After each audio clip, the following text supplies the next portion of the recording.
Après avoir été reçu par le président de la Cour constitutionnelle, le Dieudonné Kamoleta, les membres de la mission d'observation électorale de la diaspora africaine en Europe se sont entretenus avec le vice-premier ministre, ministre de l'économie nationale, Vital Kamerhe, ce vendredi 15 décembre à son cabinet de travail.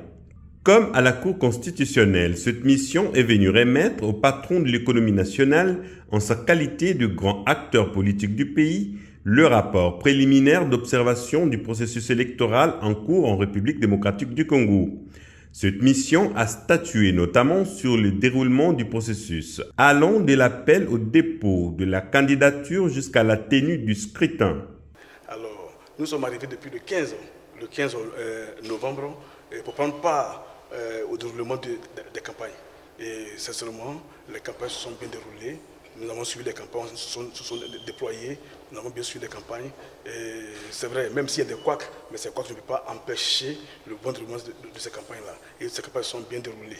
Donc pour nous, nous félicitons vraiment le peuple congolais parce que le jour du scrutin, le vote s'est tenu. Si même il y a eu des Congolais qui n'ont pas pu voter à temps, il y a eu des choses. Mais vous savez, nous avons 44 millions d'électeurs.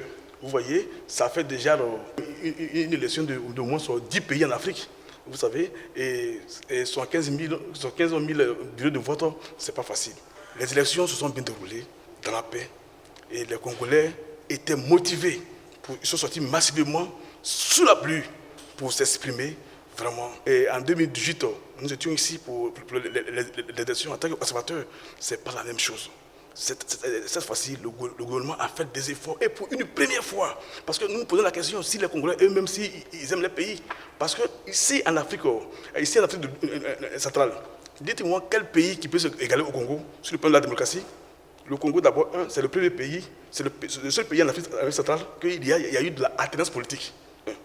De deux, concernant ces élections, le Congo a organisé ces élections dans les délais constitutionnels.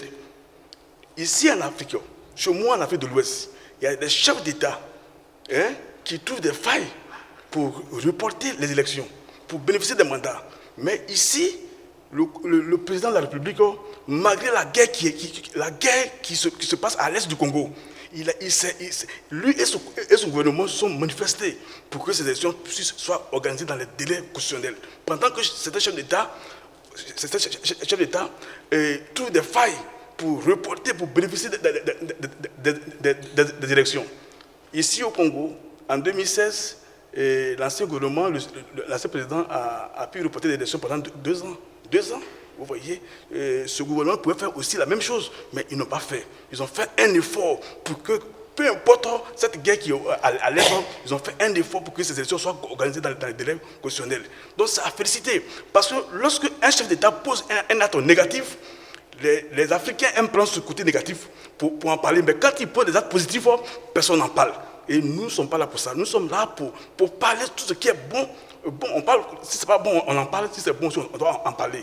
Alors, ici au Congo, pour une première fois, les Congolais de l'extérieur ont pu voter. Vous voyez, les Congolais de l'extérieur ont pu voter. Les Congolais vont choisir leur dirigeant qui va les diriger, qui va les représenter dans les communes. Vous voyez, donc ça a félicité, sans vous mentir, ça a félicité. Nous connaissons ici en Afrique certains chefs d'État contraires à la politique en exil. En exil. D'autres sont en prison. Même les raisons politiques n'ont pas droit à la parole. Mais ici, au Congo, le gouvernement a fait des efforts pour que ces raisons politiques vivent ici au Congo. Pour que ces raisons politiques se manifestent, qu'ils puissent s'exprimer librement. Vous voyez, alors, ça a félicité. Prenant la parole pour sa part, le vice-premier ministre, ministre de l'économie nationale, a rappelé qu'en premier, le fleur devait être jeté au chef de l'État qui a respecté sa parole en organisant les élections dans le délai sans chercher à créer un climat de report comme observé ailleurs en Afrique. Il a aussi félicité la Cour constitutionnelle pour avoir accepté la candidature de tout le monde à la présidentielle. Moi, je ne peux que me féliciter le président de la République parce que c'est ce qu'il a oublié de dire, qui m'a rappelé tout à l'heure au cours de l'audience. Il a félicité aussi la Cour constitutionnelle qui a accepté tous les candidats. Parce que dans le mental de certains membres de l'opposition, et même la plupart des Congolais, ils étaient convaincus que Katumbi ne sera pas candidat, il sera rejeté par la Cour constitutionnelle. On l'a accepté et moi j'étais l'homme le plus heureux parce que j'aime toujours m'affronter à des forts. Comme ça, le résultat, il est incontestable.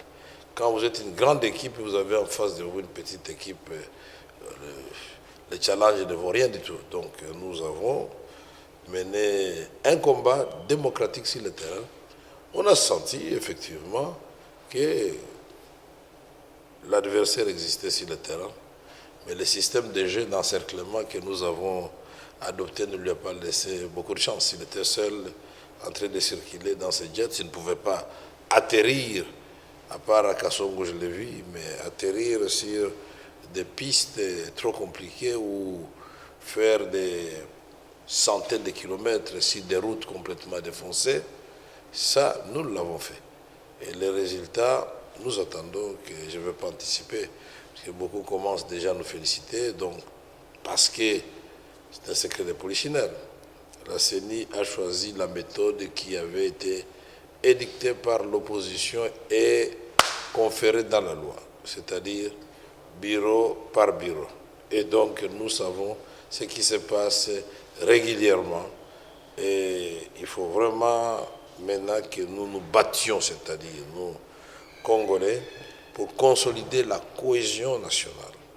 Parce que les élections n'ont pas réglé la question de l'occupation de Massissi, de Rutshuru et une partie de Nyiragongo. Nous devons renforcer notre cohésion nationale tout en sachant que nous avons encore les défis sécuritaires à relever. Nous devons, autour du président Félix Tshisekedi, nous qui sommes proches à lui rappeler, d'abord lui-même il le sait, qui est une fois proclamé par la CENI, il devient le président de tout le monde, de ceux qui ont voté pour lui et de ceux qui n'ont pas voté pour lui. Il est le garant de la nation, il est le garant des droits de tous les Congolais.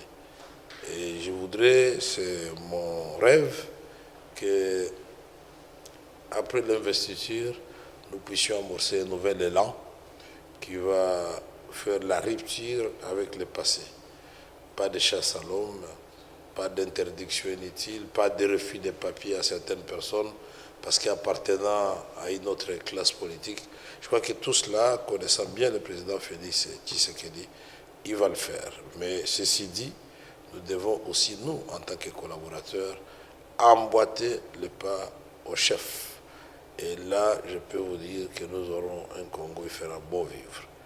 Notez que cette mission va rendre son rapport final après la publication des résultats définitifs par la CENI et la Cour constitutionnelle.